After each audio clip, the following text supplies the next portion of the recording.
Pemirsa Tegar TV dimanapun Anda berada, kita lanjutkan dialog spesial kita bersama Dr. Hewan Arsyad. Beliau adalah pemerhati peternakan dan kesehatan hewan Lampung.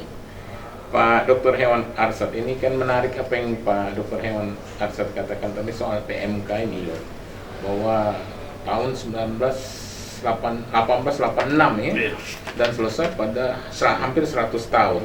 Nah sekarang ini kan kita tahu bahwa sudah marak juga di Indonesia ya Pak Arsyad, soal penyakit PMK ini. Menurut Pak Arsyad bagaimana ini? Terima kasih Bung Umar. Informasi dan yang saya baca itu sampai tanggal 2 Juni itu kasusnya udah 57.732 ekor sapi. 57.000 Iya. Di seluruh Indonesia? Di seluruh Indonesia. Adanya di 18 provinsi. Ada di 127 kota kabupaten se-Indonesia. Termasuk Lampung dan Kabupaten Lampung salah satunya. Ya.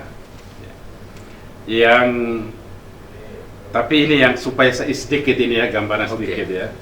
Dari 57.000 itu yang sembuhnya itu sekitar 20 ribuan. Sekitar 35,75%. Yang potong bersyarat kan bisa potong bersyarat dengan catatan mulut sama kakinya nggak boleh dikonsumsi ya. Itu 405 ekor, 0,7%. Sisanya sekitar 36.347. Ini kan masih dipantau karena ini ceritanya panjang nih urusan penyakit ini. Yang matinya 341 ekor, 0,59%. Itu di peternakan rakyat? Peternakan rakyat. Ya, ini. Belum ada saya dengar ini sekarang yang kena di industri peternak, teman-teman yang industri peternakan. Termasuk feedlotter. Jadi baru ini semua kena, terutama sekarang yang terakhir ini kan di Pengalengan, Jawa Barat. Bayangkan kena sapi perah, Bung Umar. Sapi perah itu luar biasa, itu asetnya bagi peternak. Sekarang banyak yang mati di Pengalengan. Nah, ini artinya sudah outbreak ini, ya. Jadi pertanyaan Bung Umar itu gimana ini kita ini? Alhamdulillah kalau Lampung sekarang kan kebetulan kemarin yang kena kan tulang bawang barat, ya. Dan sampai detik ini saya belum dengar yang gimana kabupaten lain. Tapi secara teorinya bahwa kalau sudah kena PMK ini, kalau yang lewat udara itu jarak 100 km sampai 120 km itu bisa kena. 100 km sampai 120 km jauh ya? Cukup jauh, karena Sangat dia bisa lewat udara. Iya, Ya, betul. itu teorinya. Sehingga saya menghimbau teman-teman peternak Lampung jangan berbangga diri dulu, ya. Tetap lakukan biosecurity, ya, di proses pencegahan. Tidak boleh sembarang orang masuk, apalagi mendatangkan ternak-ternak dari luar. Ya, harus ketat ini ya, karena memang risikonya luar biasa. Memang angka kematiannya juga nggak terlalu tinggi ini. Angka kematian. Ya, tapi kan angka morbidity namanya morbidity-nya itu produksinya itu turun. Produksi susu. Apalagi kalau sapi potong kan namanya nafsu makan kurang, jadi akhirnya kan pertumbuhan perbuatannya juga nggak bagus. Jadi itu Bung Umar, itu yang gimana ini? Ya tadi kan saya bilang tadi dari awal pembicaraan kita sangat sedih ini ya. Nah sebenarnya kita dari dulu kenapa kita hanya mengimpor ke negara-negara tertentu itu untuk menghindari ini penyakit mulut dan kuku ini supaya nggak tumbuh lagi gitu. Sehingga selama ini kan Indonesia kan hanya impor dari Australia. Ya. Nggak boleh negara lain. Tapi kan kemarin ada beberapa kebijakan harus impor daging dari India. Saya nggak tahu juga apakah itu penyebabnya kitanya ada lagi ini kan kita juga belum nanti kan ada surveillance lah, ada ahli-ahlinya lah yang ngomong. Tapi ini udah terjadi kan, masalahnya kan udah terjadi. Nah sekarang bagaimana ini proses mengendalikannya? Ya. Yang pertama memang kalau ada vaksin ini. Ya. Kalau tahun 100 apa tahun ya, kalau tahun 1986 itu memang adanya vaksin. Ya. Vaksin waktu itu diproduksi oleh Puskesmas yang ada di Surabaya. Dalam negeri? Dalam negeri yang ada di Surabaya. Karena ini kejadiannya itu kan 1886 pertama itu di Malang. Akhirnya oleh waktu itu pemerintah kita, ya mungkin kalau didengar sama senior-senior saya ini kan luar biasa. 1986 kan saya masih kuliah. Iya. Ya. Tapi bagaimana bapak itu dulu yang tokoh-tokoh peternakan itu memperjuangkan ini. Alhamdulillah dari 83 sampai 86 yang paling apa namanya serius benar usahanya itu sehingga tahun 86 dinyatakan bebas. Nah, tahun itu yang memproduksi Pusvetma namanya, ada di Surabaya, Pusat Veteriner Pharma. Sekarang masih ada Pak ini, tapi kan udah 86 sampai sekarang udah berapa tahun itu? Iya, betul. Ya mungkin nggak memproduksi lagi, sehingga kemarin saya lihat di TV kan Ketua Komisi 4 mencecat Dirjen. Sekarang kan katanya mau mendatangkan vaksin dari Prancis, ya. Nah, moga-moga ini Pusvetma sigap ini, ya segera memproduksi vaksin ini. Di satu langkah pertama adalah usahakan yang namanya vaksin. Yang kedua, ini tapi kan memang bicara lalu lintas. Lalu lintas ternak. Ini kan kejadian pertamanya kan di daerah Blitar, daerah Situbondo sana, daerah yang ininya Jawa Timur. Tapi kan Indonesia kan paling rumit kalau mengatur lalu lintas, apalagi ternak, manusia aja susah. Kan gitu.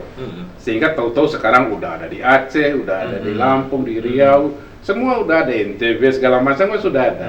Sehingga tadi itu karena dia ini penularannya cepat ya. Ya udara tadi itu. Udara, dan kebetulan kan orang-orang yang datang di Jawa Timur tahu-tahu pindah ke Lampung. Ya kayak gitu kan pembawa virus carrier-nya itu kan namanya carrier-nya itu kan ya. Nah, sehingga ini harus clear urusannya, ini memang harus ketat. Sebenarnya tiap kabupaten itu ada namanya otoriter veteriner. Jadi dia ini pejabat yang menyatakan ini boleh masuk atau tidak. Tapi saya melihat dari bacaan selama ini kan akhirnya kan semua nah ini belum terlalu banyak peran ini otoritas veteriner ini. Dia yang harusnya ini yang bisa menentukan boleh atau tidaknya keluar masuknya ternak ini gitu.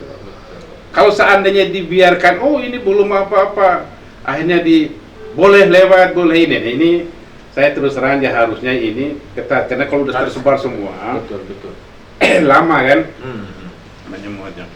Yang ketiga, artinya sebelum ketiga, yang kedua itu jadi harus ketat. Lintasnya itu kalau menurut saya tutup aja dulu, apalagi daerah ini gitu. Ya termasuk yang istilahnya karantina. Iya, kalau karantina itu kan kalau udah jalan. Nah, menurut saya ke daerah yang wabah itu harus tegas langsung, misalnya dalam keadaan misalnya 6 bulan nggak boleh keluar benar. Tapi memang resiko kan pemerintah harus nanggung. Sapi kan nggak boleh dijual, itu berarti nah disinilah sebenarnya pemerintah turun tangan. Salah satu jalannya adalah dengan mengikutkan suruh jadi asuransi. Kan sebenarnya kan ada asuransi di ternak. Iya. Ya, harusnya pemerintah tidak usah bayar lah peternaknya, itu ditanggung aja kan, hanya 200.000 per ekor. Kerjasama dengan PT Jasindo, ya udah gitu loh. Sehingga kalau mati kan Jasindo makanya sekitar 10 juta atau berapa gitu ininya. Ada yang kayak gitu, ada upaya gitu. Asuransinya. Kalau seandainya masih dibolehkan keluar, begini masih kan tahapnya itu banyak gitu, daerah terancam, daerah tertular, daerah kan banyak gitu. Kalau masih diambil boleh ini, nah itu yang maksud saya itu susah itu, udah rumit lagi kita ini. Yang kan yang kasihan ini kan sebenarnya kan peternak.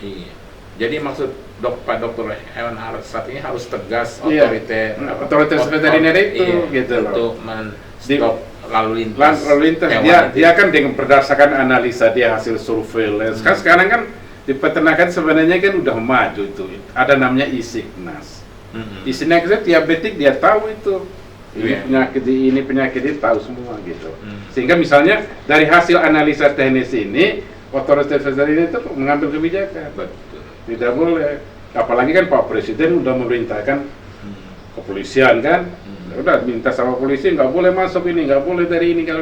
Nah yang sedihnya sekarang kan pas kejadiannya ini ada di Idul Adha. Betul, tanggal 9 Juli ya. 9 Juli. Ini kan luar biasa cobaan dunia peternakan ini. Nah gimana ini caranya? Nah itulah mungkin yang kerjasama dengan MUI segala macam. MUI harusnya kan ada, menurut saya harus ada inovasi. Boleh nggak misalnya korban itu nggak harus dibawa ke Jakarta, gitu loh. Kan nggak usah bawa sapi ke Jakarta gitu loh. Misal motong aja di daerah, misalnya dibagikannya daging. Iya, itu untuk mencegah lalu lintas ini gitu loh. Nah sekarang saya melihat kan dari NTB bawa sapi ke Jakarta, dari ini, nah udah kayak begini ini. Iya. Jadi apa, mempercepat penyebarannya juga ya? Iya, sehingga sana harusnya mulai dari Solo. Sekarang kan awal-awalnya kan, sekarang kan udah berapa provinsi ini? 18.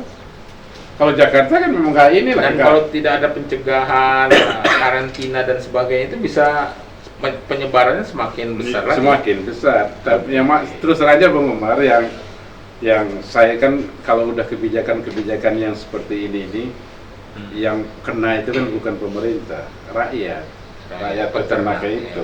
Ya, kebayang sama Bung Umar, saya terus terang ya baca yang kasus yang di Pengalengan itu, mohon maaf saya itu leleh sendiri air mata, karena memang saya dunianya di situ gitu. Bagaimana dia memperjuangkan satu ekor sapi perah itu. Dari dia memproduksi misal sekarang 20 liter hanya tinggal 5 liter. Apalagi kalau dia mati. Kebetulan kan sapi perah ini kan kebetulan kena penyakit ini kan kena yang berkuku dua gitu loh, belah dua gitu ya. Jadi hanya sapi, kambing, domba, kerbau, kuda nggak kena penyakit ini Bang. Jadi itu. Itu beberapa sedikit ini gambaran tentang ininya. Ya, Pak Dr. Hewan Arsyad. Kita akan lanjutkan pada sesi berikutnya. Ini semakin menarik ini pembicaraan kita tentang penyakit mulut dan kuku pada ternak sapi khususnya. Iya, pemirsa Tegar TV dimanapun Anda berada, kita akan lanjutkan dialog spesial kita bersama Dr. Hewan Arsyad, pemerhati peternakan dan kesehatan hewan Lampung. Jangan kemana-mana pemirsa, tetap di Tegar TV.